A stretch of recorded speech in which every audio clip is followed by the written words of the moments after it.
All right, let's dive right in.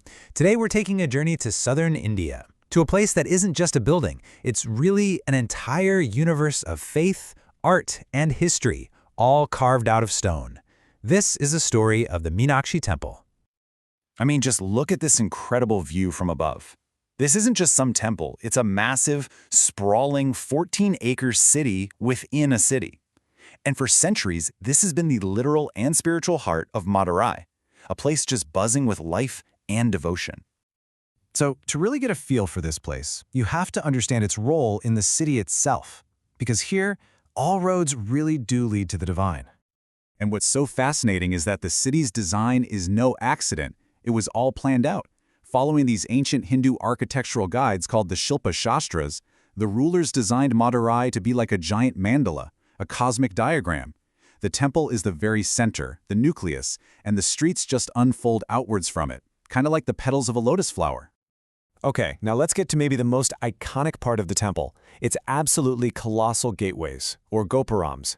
And these aren't just entrances, they're more like vibrant vertical storybooks.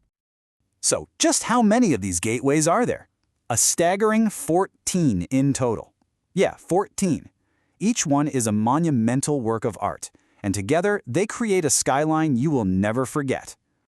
And etched onto these 14 towers, get this, an estimated 4,000 mythological stories.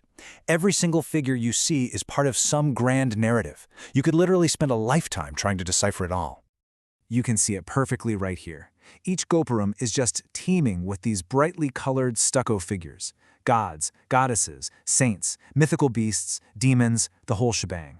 They're all acting out these epic tales from Hindu texts, turning solid stone into this dynamic, divine theater. And to give you a sense of their sheer scale, the tallest of them all, the Southern Tower, it rises 170 feet into the air. To put that in perspective, that's like a 17-story modern building, all intricately decorated, completely by hand. All right, let's step through those amazing gateways, because inside we find a complex that hasn't just been built, it's been destroyed and reborn, holding centuries of history right within its walls. You know, the temple's history is one of incredible resilience. The original temple was built way back by the Pandya dynasty. Then, in the 14th century, boom, invaders raided it and nearly wiped it off the map. But it rose from the ashes, rebuilt and expanded by later empires. And then, after years of neglect, it was restored again in the 20th century to what we see today. And I love this contrast. On the outside, you've got these massive, colorful towers reaching for the heavens, but then you step inside and you're in these incredible halls with hundreds of pillars, and every single one is covered in these impossibly detailed carvings.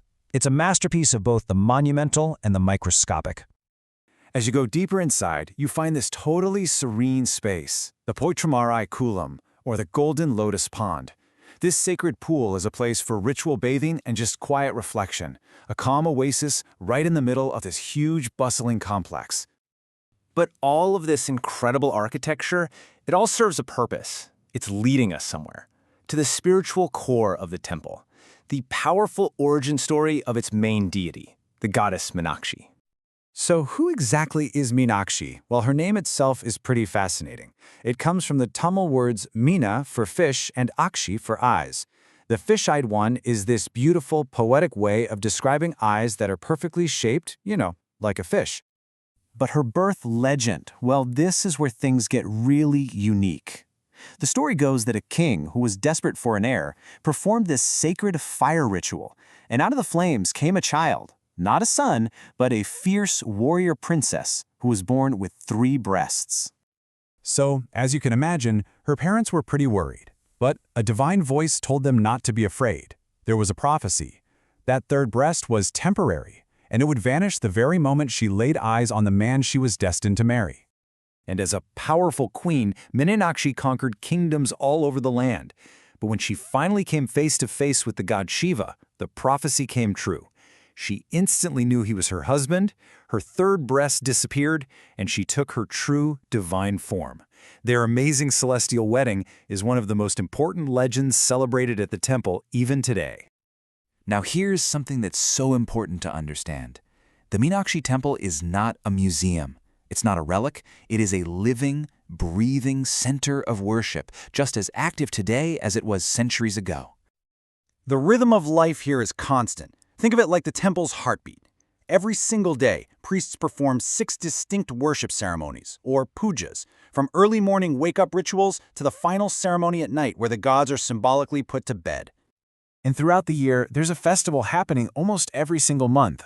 The biggest one of all is the Meenakshi Temple, which is this huge multi-day celebration of the divine wedding we just talked about. It draws hundreds of thousands of people to the city. And this image, this just captures the daily vibe of the temple perfectly. This is the famous 1,000-pillared hall, which, fun fact, actually has 985 pillars. It's just one of many halls in the complex, and it's always filled with the energy of devotees, pilgrims, and visitors. This is not a silent monument. It is a bustling hub of community and faith. So, when we look at a place like the Meenakshi Temple, a structure that's been destroyed, rebuilt, and worshipped in for almost 1,000 years, it really makes you think, doesn't it? What can a temple that has survived all that teach us about the incredible power of resilience, art, and community?